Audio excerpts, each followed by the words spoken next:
No, takže chceli by sme nás privítať a pozvať na takú akciu, ktorá sa bude konať v Novej Dedine. Keď to je? 19.7. 19.7.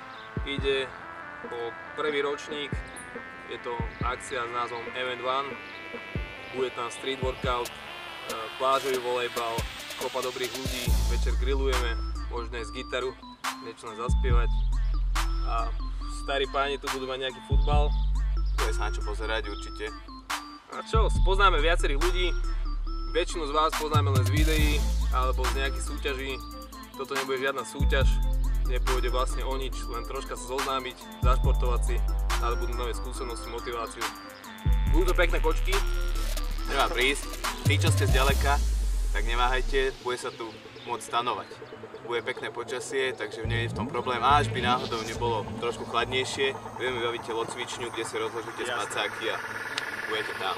Takže buď stanovať vo voľnej prírode, stánok, spacákoch alebo telocvičňa. Tešíme sa na teba 19.7. Čau. Jo. Hotovo, pol minúta. Ja som to nenahrával, do pič.